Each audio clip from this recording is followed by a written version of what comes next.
सिनेटची निवडणूक जी पुढे ढकलली गेली आहे त्या संदर्भात बोलत असताना संजय राजाराम राऊत यांनी भारतीय जनता पक्ष हा किती डरपोक आहे, निवडणूक घेण्यासाठी घाबरतायत, असे अकलेचे तारे तोडलेले आहेत. डरपोक नेमकं कोण आहे हे येणाऱ्या दिवसामध्ये कळेलच. काल सुजित पाटकरची जी अटक ईओडब्ल्यूने केली आणि त्यानंतर काल रात्री संजय राजाराम राऊत, त्याचा मालक आणि त्याचा वकील मातोश्रीमध्ये बसून किती फोनाफोनी आणि कोणाकोणाला फोनाफोनी करत होते घाबरून, याची लवकरच मी तपशील जाहीर करणार आहे. जेणेकरून घाबरलं कोण आहे, डरपोक कोण आहे आणि महाराष्ट्रातला सर्वात मोठा डरपोक लाचार हा मातोश्रीच्या 3ऱ्या माळ्यावर राहतोय, हे पूर्ण महाराष्ट्राने देशाला आता कळलेलं आहे.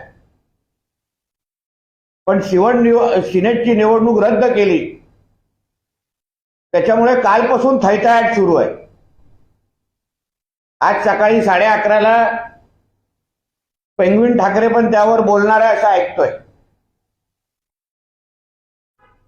आता सिनेट निवडणूक हे आम्हालाही हवी होती. आम्ही पण आमची तयारी आमच्या विद्यार्थी संघटनेच्या माध्यमातून सुरू केलेली होती. मला आठवतं काही दिवसा अगोदर सन्मान्य रवी चव्हाणजींच्या नेतृत्वाखाली कोकण पट्ट्यातले सगळे आम्ही एकत्र झालेलो आणि सिनेट निवडणुकीची तयारी सुरू केली. पण नेमकं ह्यांना सिनेटमध्ये सदस्य का पाठवायचे? ह्यांना 10 सदस्य सिनेटमध्ये ह्याच्या अगोदर गेलेले. मग ह्यांना सिनेटमध्ये सत्ता कशाला हवी? तर ह्यांच्या नाईट लाईफ गँगच्या सगळ्या इच्छा पूर्ण करण्यासाठी.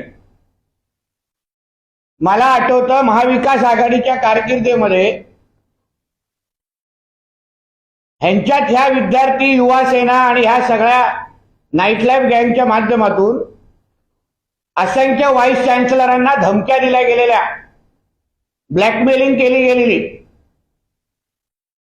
मोठ्या प्रमाणामध्ये कम्प्युटर पासून विविध गोष्टीचा भ्रष्टाचार, टेंडरमध्ये भ्रष्टाचार. म्हणजे एका बाजूला विद्यार्थ्यांचं हित दाखवायचं आणि दुसऱ्या बाजूला आपले काळे धंदे करायचे, नाईट लाईफ गँग चालवायची. आणि ह्यासाठी ह्या पेंग्विन गँगला सिनेट निवडणुका हव्या आहेत, विद्यार्थ्यांसाठी नको आहे. कारण का ह्यांचे जे काही काळे धंदे मुंबई युनिव्हर्सिटीमध्ये चालतात विद्यार्थ्यांच्या नावाने, काही व्हाईस चॅन्सलरांना अगर बोलकं केलं तर हे सांगतील, व्हाईस चॅन्सलर सांगतील किती लोकांना कशा ब्लॅकमेलिंग होत होतं. तो सरकारी भाचा तो कसा टेंडरसाठी आणि व्हाईस चॅन्सलर टेंडरसाठी व्हाईस चॅन्सलरना हैराण करायचा, याची सगळी माहिती आम्ही या निमित्ताने बाहेर काढू. म्हणून जास्त थोबाड उघडलं पेंग्विननी किंवा त्याच्या सरकारी भाच्यानी किंवा ह्या संजय राजाराम राऊतनी, डरपोकची व्याख्या काय असते ही मग आम्ही दाखवून देऊ. कुठल्या तोंडाने मोदी साहेबांवर, फडणवीस साहेबांवर, भारतीय जनता पक्षावर हा टीका करतो. सुजित पाटकर बरोबर तुझं काय नातं आहे? सुजित पाटकर हा तुझ्या घरात कुठल्या भांडी घासायचा ह्याची जरा माहिती जरा एकदा महाराष्ट्राला दे. सुजित पाटकरला तू ओळखतोस का? तुझा पार्टनर आहे का? येणाऱ्या दिवसामध्ये आपल्याला आठवत असेल कोविड काळामध्ये असंख्य कामगार जे मुंबईला राहत होते त्यांना परत आपल्या आपल्या राज्यामध्ये पाठवण्याचा मोठ्या प्रमाणामध्ये कार्यक्रम हा केंद्र सरकारच्या आदेशामुळे राज्य सरकार राबवत होतं. आता त्या कामगारांना परत आपल्या गावी जात असताना, राज्याकडे जात असताना खिचडीचं वाटप केलं गेलं खिचडी खाण्यासाठी. आपल्याला आश्चर्य असं वाटेल की हे लोकांनी खिचडीमध्ये पण भ्रष्टाचार केलाय. तो येणाऱ्या दिवसामध्ये बाहेर येईल. जे कामगारांना खायलासाठी खिचडी होती त्या खिचडीचा पण कॉन्ट्रॅक्ट ते पैसे मातोश्रीने खाल्लेले आहेत. हे असे लाचार घाणेरडे भ्रष्टाचारी 420 लोक हे मोदी साहेबांसारख्या स्वच्छ प्रतिमा असलेल्या पंतप्रधानांवर टीका करण्याची लायकी ठेवतात. यांची साधी खिचडी कामगारांच्या खिचडीला हे लोक सोडत नाहीत. आणि काय मोठ्या मोठ्या बाता तो संजय राजाराम सकाळी येऊन करतो. बोलतोय महाविकास आघाडी ही एक संघ आहे. काल रात्री मातोश्रीवर बैठक झाली. अरे ज्या मातोश्रीमध्ये हिंदू हृदय सम्राट बाळासाहेब ठाकरेंनी वर्षानुवर्ष हिंदुत्वाचा आवाज म्हणून त्या मातोश्रीकडे पाहिलं जायचं. मुंबईपासून ते काश्मीरपर्यंत काश्मीरी पंडित असतील तर किंवा मुंबईतला हिंदू असेल प्रत्येकासाठी मातोश्री एक आधार म्हणून बघायचे. हिंदुत्वाचं केंद्रबिंदू महाराष्ट्रातलं म्हणजे मातोश्री असायचं, सेनाभवन असायचं. आता त्याच मातोश्रीमध्ये तुम्ही काँग्रेसच्या नेत्यांबरोबर पिकनिक साजरी करता, बैठका ठरवता. तुम्हाला एकनाथ शिंदे साहेब शिवतीर्थावर बाळासाहेबांना अभिवादन करायला गेलं तर तुम्ही तिथे गौमूत्र छिडकणार. राणे साहेब गेले तर गौमूत्र छिडकणार. अन्य निष्ठावान कडवट शिवसैनिक गेले तर तुम्ही गौमूत्र छिडकणार. मग ज्या मातोश्रीमध्ये तुम्ही काल काँग्रेसच्या त्या नेत्यांना घेऊन बसलेले त्या जागेवर गौमूत्र शिंपडणार आहात का? याचं उत्तर महाराष्ट्राला द्या. किंवा एकदा सांगून टाका की आता मी मुल्ला उद्धव ठाकरे झालेलो आहे, माझं राजकीय धर्मांतर झालेलं आहे, आता मी सेक्युलर झालेलो आहे. एकदा सांगण्याची तरी हिंमत ठेवा. मग डरपोक कोण आहे महाराष्ट्राला पण तरी कळून दे. एका बाजूला हिंदुत्वाची भाषा करायची आणि दुसऱ्या बाजूला जे हिंदूंवर अत्याचार करणारे ते काँग्रेसचे लोक त्यांच्याबरोबर तुम्ही मातोश्रीवर बैठका घेतात महाविकास आघाडी म्हणून.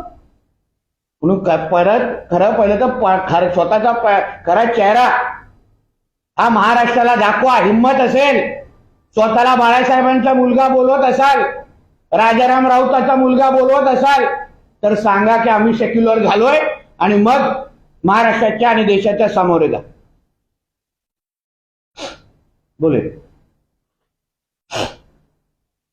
हिंदी में बता दीजिए, कल आपने कहा कि मातोश्री में जिस सेंटर पॉइंट बनाया था बालासाहेब ठाकरे ने हिंदुत्व का, आज वहां कांग्रेस के नेता मौजूद है, मीटिंग कर रहे हैं, पिकनिक बोल रहे हैं. देखिए ऐसा है कि कल एक वीडियो ट्वीट हुआ जहां मातोश्री में जो महाविकास आघाड़ी अभी रही नहीं क्योंकि ऑफिशियली एनसीपी ये महायुति में आई है. अजीत दादा हमारे साथ उप मुख्यमंत्री है. उस की एक छोटी सी बैठक मातोश्री में हुई ऐसा वीडियो बाहर आया. जिस मातोश्री को अभी तक हिंदू हृदय सम्राट बालासाहेब ठाकरे जब से जिंदा थे तभी उन्होंने हमेशा हिंदुत्व की बुलंद आवाज ये मातोश्री से हमेशा निकाली. मुंबई से लेके कश्मीर तक कश्मीरी पंडितों का विषय हो या मुंबई का हिंदू का विषय हो, हमेशा मातोश्री ये हिंदुत्व का एक सेंटर स्टेज, पावर सेंटर रहा है. और उसी मातोश्री में बैठ के जिस कांग्रेस के साथ जो कांग्रेस आज कर्नाटक हो या अन्य जिधर जिधर भी हो तुष्टीकरण की राजनीति करते हैं, कर्नाटक के हिंदुओं को उनको आज बहुत बड़े पैमाने पे हाल कर रहे हैं, अटैक कर रहे हैं, उनके साथ ही बैठ के अगर आप पिकनिक सेलिब्रेट कर रहे हैं, पिकनिक ये कर रहे हैं, तो आपको हिंदुत्व का विषय उठाने का अधिकार है क्या? आप क्यों नहीं डिक्लेयर कर देते कि हम सेक्युलर पार्टी है? उबाटा ये एक सेक्युलर पार्टी है, ये बोलने की हिम्मत रखिए ना. बोलिए मैं अभी मुल्ला उद्धव ठाकरे हूं, मेरा राजनीतिक धर्मांतर हो चुका है, अभी मेरे को हिंदुत्व से कुछ लेना देना नहीं है. ये दोनों तरफ लहराने वाले लोग इनको समाज में बहुत अलग तरीके से देखते हैं, इनका नाम अलग है. तो इसलिए आप में अगर हिम्मत हो, बाला साहब के अगर आप बेटे हो, तो बोलने की हिम्मत रखो कि मैं आज सेक्युलर हूं और कांग्रेस और बाकी लोगों के साथ मैं जाना चाहता हूं और मेरा हिंदुत्व से कुछ भी संबंध नहीं। संजय राउत ने भारतीय जनता पार्टी का तो अलग, लेकिन प्रधानमंत्री नरेंद्र मोदी पर भी हमला किया है। कहा है वो फिर से कहते हैं कि वो चुनाव जीतेंगे, उनका एरोगेंस है, और कहते हैं कि क्या शाइनिंग, कुछ तो में शाइन हो नहीं रहा है, और ये कह रहे हैं कि वही पुरानी स्ट्रेटेजी है जो शिवसेना तोड़ने के लिए लगाई थी, अब एनसीपी तोड़ने के लिए भी लगा रहे हैं, ईडी का इस्तेमाल किया जा रहा है। ऐसा है कि संजय राउत ने अभी तक जो बोला है, उन्होंने कहा है कि 25 साल तक उद्धव जी मुख्यमंत्री रहेंगे। उन्होंने कहा है कि महाविकास आघाड़ी की सरकार और 15 साल चलेगी। उन्होंने कहा था कि ये हमारी महायुति की सरकार ये फरवरी में गिरेगी, फिर मई की तारीख आई, अभी कुछ और 3 महीने आए। इसलिए संजय राउत जो सुबह उठ के जो बोलते हैं उनको ही मालूम नहीं होता वो क्या बोलते हैं। आज पंतप्रधान मोदी जी जो बोल रहे हैं कि 2024 को हम वापिस आएंगे, इसके लिए बोल रहे हैं क्योंकि उन्होंने लोगों के लिए काम किया है, लोगों की सेवा की है। 10 साल में हमारा भारत देश जो बदला है उसका एकमेव कारण है, मतलब उसका नाम है पंतप्रधान मोदी जी। पर इन लोग के पास अभी कोई एजेंडा नहीं है। जो शिवसेना तोड़ने मतलब क्या, वो क्या लहान बच्चे नहीं है कि उनको कोई तोड़ के हाथ से चॉकलेट लेके निकल जाएगा। उनको मालूम है कि बाबा उद्धव ठाकरे में अभी कैपेसिटी नहीं है, उनको मालूम है ये अभी सेक्युलर पार्टी हो चुके हैं, इनके साथ हमको नहीं रहना है। कल की मातोश्री मीटिंग के बाद जो और ज्यादा कंफर्म हो गया कि एकनाथ शिंदे जी ने क्यों शिवसेना छोड़ी और क्यों शिवसेना को खुद खड़ा किया, ये प्रूव हो गया है। इसलिए ये संजय राउत नशे में बात करते हैं, उनको ही मालूम नहीं है वो क्या बात कर रहे हैं। उनको फ्रस्ट्रेशन आ गया है, उनको मालूम है आज नहीं तो कल उनको सुजीत पाटकर के साथ जेल में जाना ही पड़ेगा। उनकी तारीख तय हो चुकी है और उस डर से फिर कभी ईडी पे बोम करने की, कभी पंतप्रधान पे आवाज करने का मुझे पूछना है हमारे वो संजय राउत को। तुम बोलते हैं कि राष्ट्रवादी तुम्हारे साथ आज महाविकास आघाड़ी में, मगर राष्ट्रवादी तो महायुति के साथ में, और वो छोड़िए ना, उद्धव ठाकरे और उनके कई रिश्तेदार वापिस बीजेपी में आने के लिए बहुत कोशिश कर रहे हैं। 1-2 मीटिंग भी करने की उन्होंने कोशिश की। एक बाजू से तुम राष्ट्रवादी साथ में जा रही है, इसलिए आप बोल रहे कि पवार साहब भीष्म पितामह है, उन्होंने संभ्रम तैयार नहीं करना चाहिए। फिर तुम्हारे लोग जब बीजेपी के साथ इलू करना चाहते हैं तभी आप बात नहीं करते, तभी वो चल जाता है। राष्ट्रवादी ने किया, एकनाथ शिंदे साहब ने किया तो आपको प्रॉब्लम, पर आपका खुद का मालक उद्धव ठाकरे जब वो अभी बीजेपी के साथ वापिस आने की जो कोशिश कर रहे हैं उसके बारे में थोड़ा इन्फॉर्मेशन दो ना। सर, गेल्या 3 दिवसांपासून मातोश्रीवर लोकसभा आढावाची बैठक सुरू आहे ठाकरे गटाकडून। विशेष म्हणजे काल नगर जिल्ह्याची बैठक पार पडली आणि आपल्याला माहिती आहे की सुजय विखे पाटील तिकडचे खासदार आहेत, पण असं अशी माहिती समोर येते की सुजय विखे पाटील यांच्या विरोधात प्लॅनिंग सुरू आहे, त्यांचा पराभूत करायचा आहे असं बैठकीत ठरलंय। सुजय विखे पाटील हे 2024ला पण मोठ्या प्रमाणामध्ये खासदार म्हणून निवडून येणार आहे। यांनी कितीही बैठका घेऊन दे, तिकडचा मतदार, मी स्वतः नगरला वारंवार गेलेलो आहे हिंदुत्व विषयावर, वारंवार मला तिकडची परिस्थिती माहिती आहे। आम्ही सगळेजण मिळून आमचा प्रत्येक खासदार याच्यावरती जास्तीत जास्त खासदार हे पंतप्रधान मोदीजींना महाराष्ट्रातून देणार आहे। म्हणून कितीही मातोश्रीवर बैठका घ्या, मातोश्रीच्या बैठका ह्या आता बचत गटाच्या बैठका आहे, ह्याला काय पक्षाच्या बैठका राहणार नाही। ते आता 10-15 महिला एकत्र येतात आणि बचत गट कसं स्थापन करतात तसं ते उभाट आहे, त्याला काय अर्थ राहत नाही। ते काहीतरी छोटासा प्रोडक्ट घेणार आणि मार्केटमध्ये विकणार, तेवढंच त्यांचं काम आहे। लोकसभा बिकसभा हे सगळे मोठ्या गोष्टी झाले, त्यांचा एक खासदार येणार नाही एवढं मी विश्वासाने सांगतो। आणि ह्याला हिंमत असेल ना उद्धव ठाकरेंना, चल त्यांनी स्वतःच्या मुलाला उभं करून दाखवावं मुंबईला खासदारकीसाठी, काही हरी नाही, चला। तर भास्कर जाधव यांनी पुन्हा केंद्रीय मंत्री नारायण राणे यांची मिमिक्री केली आहे। काल भाषण करताना त्यांनी पुन्हा एकदा केंद्रीय मंत्री नारायण राणे यांची मिमिक्री केली। काय माहितीये ना, हे भास्कर जाधव हा एक अपयशी माणूस आहे। राणे साहेब, भास्कर जाधव, विनायक राऊत हे एका टायमाला शिवसेनेमध्ये कार्यरत होते। राणे साहेबांचा प्रवास एक सामान्य शिवसैनिक ते मुख्यमंत्री ते केंद्रीय मंत्री तक झालेला आहे। राणे साहेबांनी त्यांच्या मुलाला आमदार 2दा केलं, एका मुलाला खासदार केलं। भास्कर जाधवला ही चीड आहे, हे फ्रस्ट्रेशन आहे की तो त्याच्या मुलाला साधा आमदार की जिल्हा परिषद सदस्य पण करू शकला नाही. तो स्वतः राज्यमंत्रीपेक्षा जास्त मोठं होऊ शकला नाही. हा राग राणे साहेबांवर आहे, ही जलसी राणे साहेबांवर आहे की तो माणूस आज केंद्रीय मंत्रिमंडळामध्ये झालाय आणि हा गल्लीमध्येच भुगतोय.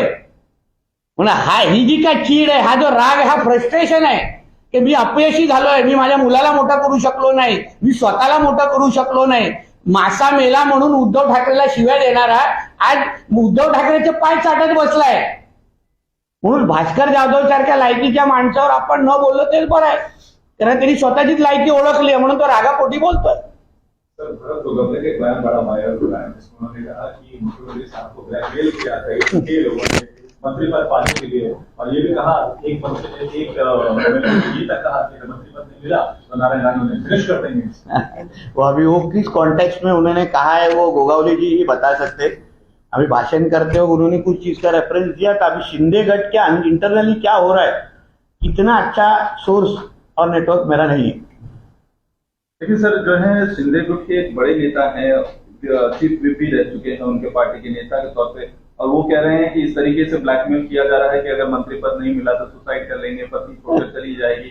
इस तरीके की जो बातें हैं, आपको नहीं लग रहा है कि स्टेट गवर्नमेंट के लिए बहुत बड़ा एम्बैरेसिंग मूवमेंट हो सकता है कि इस पार्टी के बड़े नेता जिनका मंत्री पद अब जो एक्सपेंशन होने वाला है उसमें भी नाम आ सकता है नहीं, मुझे ऐसा लगता है कि उस चीज को ज्यादा सीरियसली नहीं लेना चाहिए. हम हिंदुत्व के नाम पे हम लोग सब साथ में आए हैं.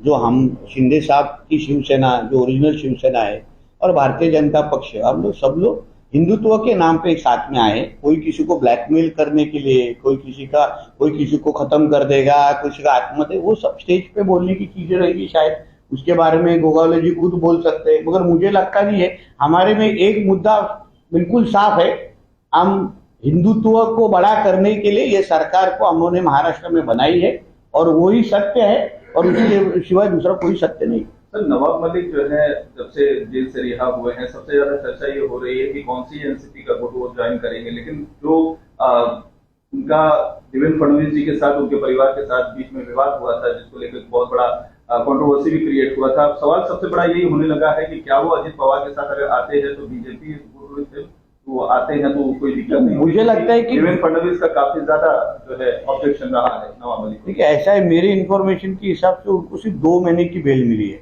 वो भी मेडिकल लीव पे है. इसलिए उनको कुछ 2 महीने के लिए, अगर 60 दिन के लिए आदमी से मेडिकल लीव के लिए अगर बाहर आता होगा तो उसके लिए इतने बड़े अजम्पशन करने के लिए बहुत जरूरत नहीं है, ऐसा मुझे लगता है. अभी तो कोर्ट ने जब भी उनको पूरी तरह से बेल देंगे तब उसके बारे में सोचना चाहिए. 2 महीने के लिए वो आदमी बाहर आ रहा है, मेडिकल रीजन पे बाहर आ रहा है, और 2 महीने के बाद वो वापस अंदर चले जाएंगे. तो उसमें अभी तक उसके ऊपर कंक्लूजन निकालने की जैसी परिस्थिति नहीं है. लेकिन सर, दोनों पक्ष के जो नेता हैं, दोनों गुट के नेता वो लगातार मुलाकात कर रहे हैं. मुलाकात करने से वो मंत्रिमंडल में आ जाएंगे या तो उनको मंत्री बनाया जाएगा, ऐसा मुझे नहीं लगता. ऐसा कुछ चीज है.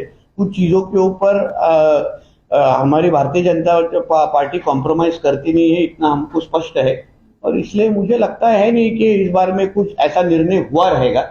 2 महीने के बाद जब भी कोर्ट उनको वापस जेल में जाने को बोलेगी, तभी वो परिस्थिति, आपका ये सवाल का जवाब आपको खुद ही मिल जाएगा. सर, एमएनएस के साथ आप लोगों की जो है गठबंधन की बातें चल रही थी. कई बार देवेंद्र फडणवीस खुद गए थे, कई आपके बीजेपी के वरिष्ठ नेता उनके घर तक भी गए थे, सब कुछ अच्छा चला था. लेकिन अभी खबरें आ रही है कि एमएनएस लोकसभा चुनाव लड़ने की तैयारी कर रही है. अकेले इंडिपेंडेंट थाने की 3 सीट और जो है पालघर की 1 सीट पर चुनाव लड़ने की तैयारी करे. उसके लेकर बीच में राज ठाकरे की बीजेपी के लेकर भी काफी ज्यादा तल्ख टिप्पणियां आ रही हैं. उसको किस तरीके से देखते हैं? देखिए, राज साहब ठाकरे ये बहुत स्पष्ट बोलने वाला आदमी है, नेता है.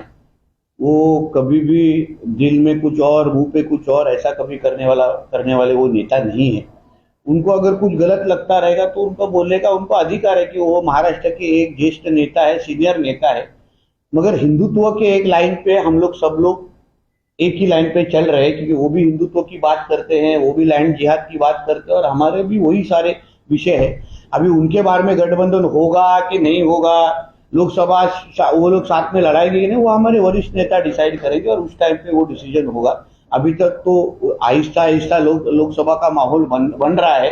जब भी सब निर्णय ऊपर के हमारे central office party parliamentary committee करेगी उस पर हमको सबको मालूम पड़ जाएगा। लेकिन सर ठाणे की 3 सीट के जो है उन्होंने शॉर्टलिस्ट किया है, भिवंडी, कल्याण, डोंबिवली और ठाणे की सीट, वो वहां पर शिंदे गुट के साथ साथ बीजेपी का भी अच्छा एक स्ट्रांग होल्ड रहा है। अगर वो जो है एमएनएस इंडिपेंडेंटली वहां पर लड़ती है तो नहीं आपको नहीं लगता कि ये आपकी गठबंधन के लिए? नहीं, मुझे लगता है ये इफ एंड देन की सिचुएशन है। अगर होगा तो क्या, मुझे लगता है जब तक फाइनल डिसीजन होता नहीं है तब तक आप रुक जाना चाहिए, क्योंकि हम राज साहब के साथ हमारे सबका अच्छा संबंध है।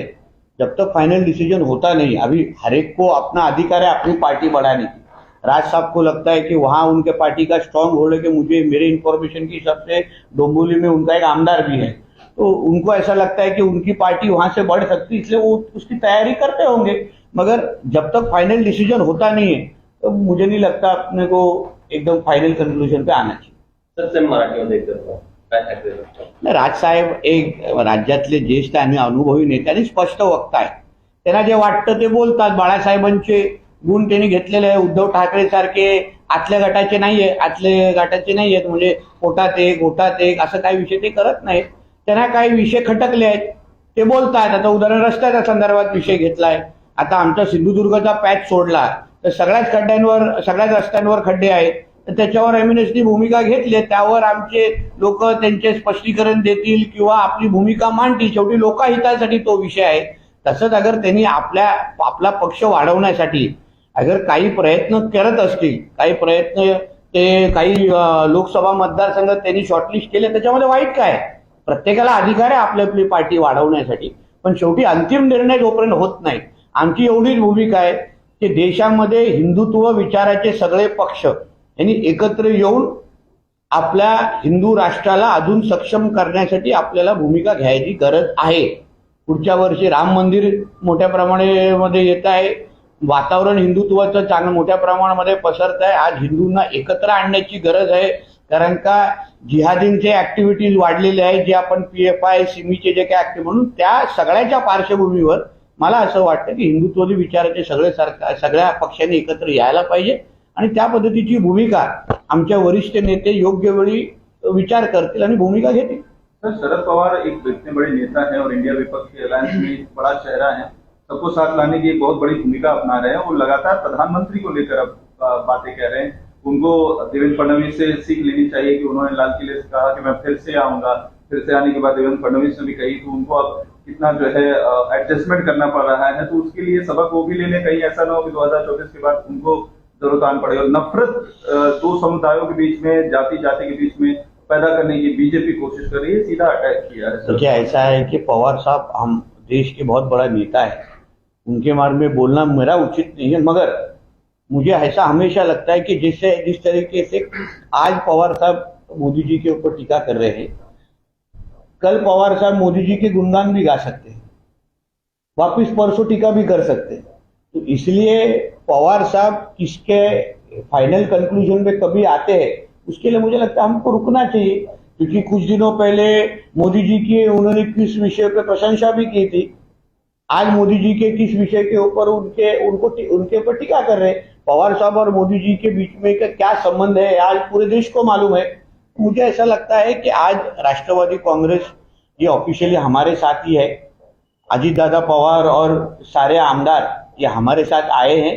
आज नहीं तो कल पवार साहब भी जरूर इस बारे में सोचेंगे और हम सब साथ में मिलके मोदी जी को 2024 को वापस चुन के लेके आने के लिए भारतीय जनता पक्ष और एनडीए में आके एनडीए को और मजबूत करेंगे, ऐसा मेरा विश्वास है। आपको लगता है शरद पवार आ सकते हैं, उनका हृदय परिवर्तन हो सकता है, क्योंकि जिस तरीके की कोशिश पवार साहब का शरीर बदन अगर महाविकास आघाड़ी में होगा, मगर उनका दिल महायुति में है।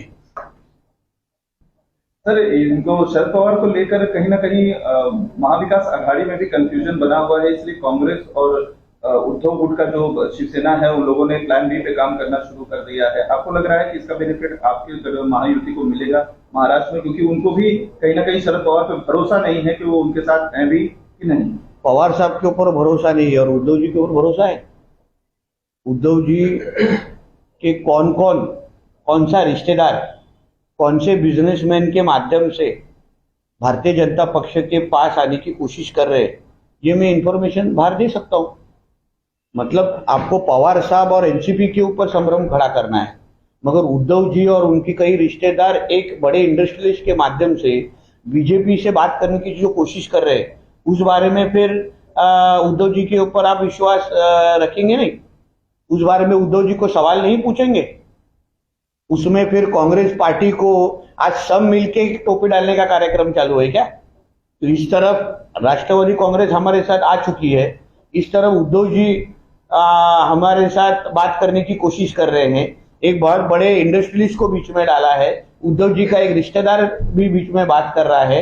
मगर भारतीय जनता पार्टी की भूमिका स्पष्ट है, क्लियर है कि उद्धव ठाकरे के साथ हमको जाना नहीं है, मगर बात करने की तो कोशिश हो रही है ना। तो फिर पवार साहब और अजीत दादा ने किया तो ठीक, फिर भीष्म पितामह, फिर मगर आपके शकुनी मामा अगर हमारे बीजेपी से बैकडोर टॉक्स करने की कोशिश कर रहे, उस बारे में भी इंफॉर्मेशन देनी चाहिए महाराष्ट्र को और देश को। और आपको अगर देना नहीं है तो मैं लोकेशन, इंडस्ट्रियलिस्ट सबके बारे में इंफॉर्मेशन दे सकता हूँ, कौन किधर कैसे मिल रहा है, किस तरह से फोन डाले जा रहे हैं, हमको ले लो, अनकंडीशनली ले लो, साथ में हम आने को आपके साथ तैयार है, ये सब उद्धव जी के लोग बोल रहे, तो फिर वो चलेगा।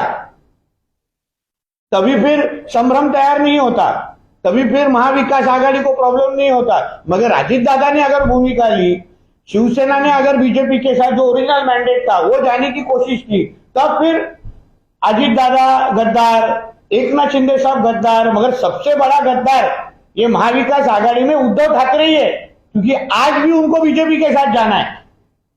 और मैं ये जिम्मेदारी के साथ आपको बोल सकता हूं कि बैकडोर टॉक्स करने की वो कोशिश कर रहे, उद्धव जी का रिश्तेदार है और एक बहुत बड़ा इंडस्ट्रियलिस्ट बीच में। अगर इनको हिम्मत होगी तो उस बारे में कुछ बोलिए कि नीतीश राणे जो बोल रहा है वो झूठ बोल रहा है, मैं चैलेंज करता हूं।